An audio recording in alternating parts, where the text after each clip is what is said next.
दोस्तों नमस्कार। जैसा कि मैंने पहले आपको बताया था कि उत्तर प्रदेश में उत्तराखंड का प्रतिनिधित्व 1952 से लेकर के 1996 तक जो 13 विधानसभा के चुनाव हुए, कौन कौन लोग विधायक के रूप में चुन करके गए और उन विधायकों में से आज जो हम बात करने जा रहे हैं, किन किन लोगों को उत्तर प्रदेश सरकार में मंत्रिमंडल में अलग अलग स्थितियों में मौका मिला, किस मुख्यमंत्री के साथ कौन कैबिनेट मिनिस्टर रहे, कौन राज्य मंत्री रहे, कौन उप मंत्री रहे, कौन सभा सचिव रहे, इसका ब्यौरा मैं आपको देना चाहता हूं। लेकिन उससे पहले ये बताना चाहता हूं कि जिस शख्सियत को हम उत्तर प्रदेश के पहले मुख्यमंत्री के रूप में देश की आज़ादी के बाद जो 1952 में चुनाव हुए जानते हैं, पंडित गोविंद वल्लभ पंत जी को, वो पहली बार 1952 में मुख्यमंत्री नहीं बने, बल्कि उससे पहले जब देश आज़ाद नहीं हुआ था। तो आपको ये जानकारी और देना चाहता हूं कि पहले मंत्रिमंडल का गठन 1921 में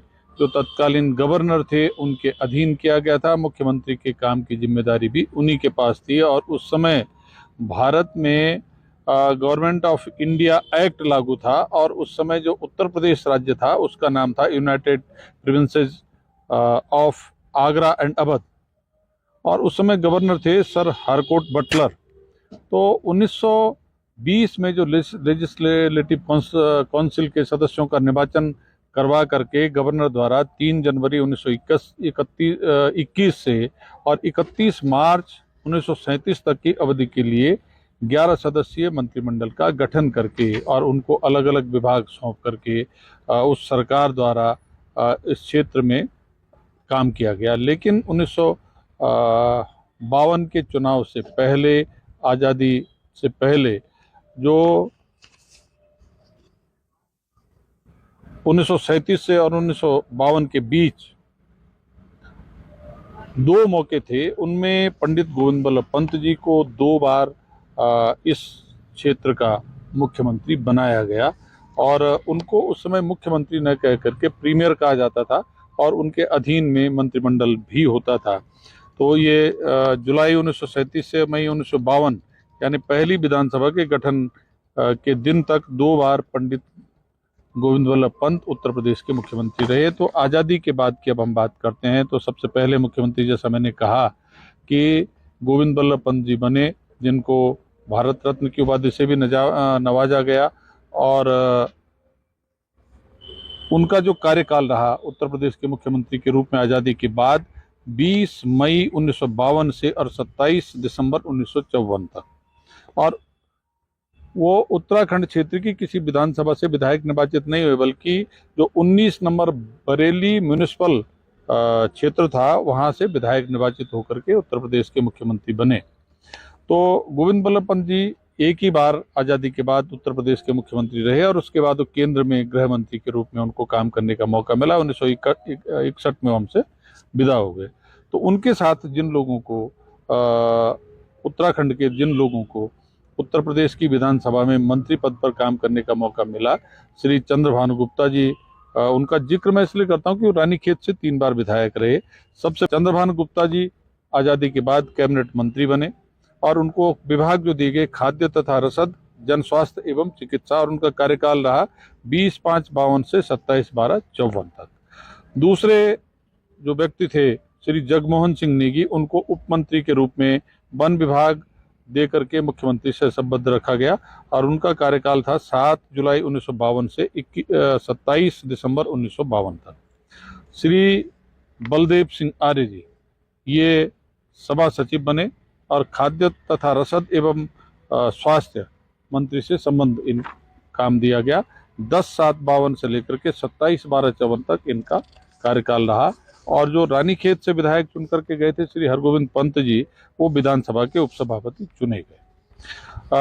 गोविंद वल्लभ पंत जी के केंद्र में जाने पर उसी पहली विधानसभा के कार्यकाल में डॉक्टर संपूर्णानंद जी को मुख्यमंत्री का दायित्व सौंपा गया और उनका कार्यकाल रहा 28 दिसंबर 1954 से 10 अप्रैल 1957 तक। उनके साथ कैबिनेट मंत्री रहे उत्तराखंड के श्री चंद्रभानु गुप्ता जी, जिनको नियोजन, जन स्वास्थ्य, चिकित्सा, उद्योग, खाद्य तथा रसद विभाग की जिम्मेदारी दी गई और कार्यकाल रहा 28 दिसंबर 1954 से 10 अप्रैल 1957 तक। दूसरे व्यक्ति थे श्री जगमोहन सिंह नेगी जी। उप मंत्री बने। विद्युत, वित्त तथा वन एवं सहकारिता ये विभाग के साथ वो उसके जो कैबिनेट मिनिस्टर थे उनसे संबंध रहे और कार्यकाल रहा 28 दिसंबर 1954 से 10 अप्रैल 1957। श्री बलदेव सिंह आर्य जी सभा सचिव, नियोजन, स्वास्थ्य, उद्योग तथा आपूर्ति मंत्री से संबंध रहे और 28/12/54 से 10/4/57 इनका कार्यकाल भी रहा। तो ये पहली विधानसभा जो आज़ादी के बाद के निर्वाचित विधानसभा के मंत्रियों का लेखा जोखा जो उत्तराखंड के हैं उनको मैंने आपको दिया। अब दूसरी विधानसभा के चुनाव के बाद जो उत्तर प्रदेश की सरकार बनी उसके मुख्यमंत्री बने डॉक्टर संपूर्णानंद जी 10 अप्रैल 1957 से और 6 दिसंबर 1960 तक ये इनका कार्यकाल रहा। और इनके साथ श्री जगमोहन सिंह नेगी जी जो पहले उपमंत्री थे फिर इनको फिर उपमंत्री बना करके नियोजन, भारी उद्योग से संबंधित विषयों पर मुख्यमंत्री से संबंध रखा गया और कार्यकाल रहा 10/4/57 से 17/11/58। लेकिन इनका 17/11/57 और उसके बाद इनका 17/11/57 को प्रमोशन करके इनको राज्य मंत्री बनाया गया और खाद्य तथा रसद मंत्री से संबंध इनको रखा गया और ये कार्यकाल रहा इनका 6/12/1960 तक, जब तक संपूर्णानंद जी मुख्यमंत्री रहे। दूसरे उपमंत्री बने श्री हेमवती नंदन बहुगुणा जी और इनका कार्यकाल रहा 17/11/58 से 6/12/60 तक और भारी उद्योग, कुटीर विभाग, भारी उद्योग मंत्री से संबंध इनको रखा गया और श्रम के लिए मुख्यमंत्री से संबंध रखा गया। श्री नरेंद्र सिंह बिष्ट जी तीसरे व्यक्ति थे, उपमंत्री बने। संसदीय कार्य एवं समाज कल्याण मंत्री से संबंध 28/11/59 से और 6/12/60 तक। फिर श्री दीनदयाल शास्त्री उपमंत्री बने। शिक्षा मंत्री से संबंध रहे और 59 से 60 इनका कार्यकाल रहा। श्री बलदेव सिंह आर्य जी 57 में उत्तराखंड से नहीं बल्कि 66 नंबर जो शाहबाद विधानसभा थी वहां से विधायक चुन करके गए और फिर सभा सचिव रहे। स्वास्थ्य, कृषि सहायता एवं पुनर्वास मंत्री से संबंध रहे। बलदेव सिंह आर्य जी का फिर प्रमोशन हुआ उपमंत्री के रूप में और स्वास्थ्य, सहायता एवं आवास और न्याय मंत्री से संबंध रहे। हेमवती नंदन बहुगुणा जी उपमंत्री बनने से पहले सभा सचिव रहे। श्रम तथा समाज कल्याण विभाग का काम इन्होंने देखा। शांति प्रपन्न शर्मा जी ये सभा सचिव रहे और हरिजन सहायक तथा विधायी कार्य मंत्री से संबंध रहे। तो इस तरह से ये दूसरी कार्यकाल के जो पहले मुख्यमंत्री थे डॉक्टर संपूर्णानंद जी उनके साथ 6 लोगों को काम करने का मौका मिला। ये सबसे ज़्यादा संख्या मेरे ख्याल से उत्तराखंड के लोगों की उत्तर प्रदेश के मंत्रिमंडल में है। इसी दूसरी विधानसभा में चंद्रभान गुप्ता जी को फिर मुख्यमंत्री बनाया गया 7 दिसंबर 1960 से और 14 अप्रैल 1962 तक उनका कार्यकाल रहा। इनके साथ राज्य मंत्री के रूप में रहे श्री जगमोहन सिंह नेगी जी, उप मंत्री के रूप में श्री शांति प्रपन्न शर्मा जी और ये 2 लोगों को इन्होंने दूसरे कार्यकाल में मौका दिया। उसके बाद चंद्रभान गुप्ता जी जो तीसरी विधानसभा का चुनाव होने के बाद इनको मुख्यमंत्री बनाया गया और 14 मार्च 1962 से 1 मार्च 1963 1 साल का कार्यकाल लगभग इनका रहा। इस दूसरे कार्यकाल में चंद्रभान गुप्ता जी ने श्री जगमोहन सिंह नेगी जी को कैबिनेट मंत्री का दर्जा देकर के खाद्य और रसद विभाग उनके जिम्मे सौंपा। शांति प्रपन्न शर्मा जी को उपमंत्री के पद पर काम करने का दूसरी बार मौका मिला। विद्युत, नियोजन, सांस्कृतिक कार्य तथा वैज्ञानिक अनुसंधान विभागों के साथ मुख्यमंत्री से संबंध रहे। हेमवती नंदन बहुगुणा जी को दूसरी बार उपमंत्री का मौका मिला। श्रम तथा समाज कल्याण मंत्री से संबंध रहे। बलदेव सिंह आर्य जी को फिर मौका मिला। ये इस बार 39 शाहबाद से चुनाव जीत करके आए और उपमंत्री बने और खाद्य आपूर्ति मंत्री से संबंध रहे। श्री चंद्र सिंह रावत ये पौड़ी जिले से चुन करके आए थे तीसरी बार, इनको सभा सचिव बनाया गया और न्याय मंत्री से संबंध रखा गया। हरिदत्त कांडपाल जी सभा सचिव बने पहली बार और वन मंत्री से संबंध रहे।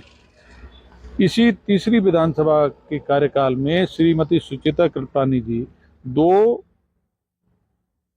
अक्टूबर 1963 से और 13 मार्च 1967 तक मुख्यमंत्री रही और इन्होंने उत्तराखंड के 4 लोगों को अपनी मंत्रिमंडल में मौका दिया। जगमोहन सिंह नेगी जी को कैबिनेट मंत्री के रूप में खाद्य तथा रसद विभाग, शांति प्रपन्न शर्मा जी को सिंचाई और विद्युत मंत्री से संबंध रखा उप मंत्री के रूप में, बलदेव सिंह आर्य जी को कृषि एवं वन मंत्री से संबंध रखा उप मंत्री के रूप में और हरिदत्त कांडपाल जी पहली बार सभा सचिव बनाए गए और इनको खाद्य और परिवहन मंत्री से संबंध रखा गया।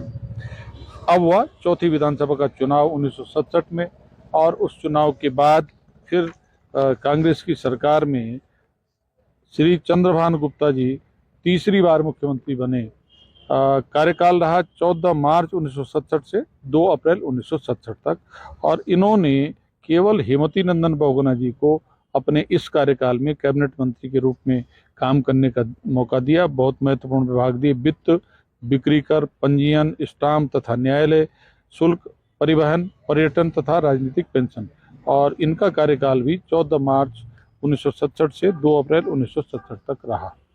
चौथी विधानसभा में फिर मुख्यमंत्री बदले गए से चौधरी चरण सिंह, इनका कार्यकाल रहा 3/4/67 से 25/2/68 तक। इनके कार्यकाल में उत्तराखंड से निर्वाचित विधायकों में से किसी भी व्यक्ति को मंत्री बनने का मौका नहीं मिला। इसके बाद लगा राष्ट्रपति शासन 25 फरवरी 1968 से 26 फरवरी 1969 तक, 1 साल के लिए। तो राष्ट्रपति शासन में तो कोई मंत्री बनता नहीं है। इसके बाद फिर से चंद्रभान गुप्ता जी को चौथी बार उत्तर प्रदेश के मुख्यमंत्री बनने का मौका मिला और इसमें इनका कार्यकाल रहा 26 फरवरी 1969 से 17 फरवरी 1970, फिर ये 1 साल का कार्यकाल। इसमें इन्होंने 4 लोगों को अपने साथ काम करने का मौका दिया। शांति प्रपन्न शर्मा जी को कैबिनेट मंत्री बना करके उद्योग और परिवहन और संसदीय कार्य की जिम्मेदारी दी। पंडित नारायण दत्त तिवारी जी पहली बार मंत्री बने और सीधे कैबिनेट मंत्री बने। नियोजन, अर्थ एवं संख्या, श्रम और पंचायती राज विभाग इनको मिले। श्री डूंगर सिंह बिष्ट उप मंत्री बने पहली बार, इनको खाद्य तथा रसद, पशुपालन, खाद्य तथा समाज कल्याण मंत्री से संबंध किया गया। चंद्रमोहन सिंह नेगी जी पहली बार उप मंत्री बने और इनको उद्योग मंत्रालय देकर के उद्योग मंत्री से संबंध किया गया। मैं ये बता रहा हूँ कि कुल मिलाकर के उत्तर प्रदेश की विधानसभा में उत्तराखंड से जो लोग विधायक चुन करके गए तो वो इतने काबिल थे कि इतने बड़े उत्तर प्रदेश के बीच में हमको 2, 3, 4, 5, 6 लोगों को एक कार्यकाल में काम करने का मौका मिला मंत्री पद के रूप में हमारे लोगों को। तो पर्वतीय क्षेत्र के जो रहने वाले लोग हैं, जिनके बारे में लोगों की सोच अलग अलग किस्म की है, बहुत सारी नकारात्मक सोच है, उनको इस बात से ये समझ लेना चाहिए कि पर्वतीय क्षेत्र में रहने वाले लोग बौद्धिक स्तर पर कर्मठता में, ईमानदारी में, जिम्मेदारी में कहीं किसी से कम नहीं है। ये जो उत्तर प्रदेश का खाका मैं पेश कर रहा हूँ, इसके पीछे एक मंशा ये भी है कि हम किसी से कम नहीं। धन्यवाद। जय हिंद, जय उत्तराखंड।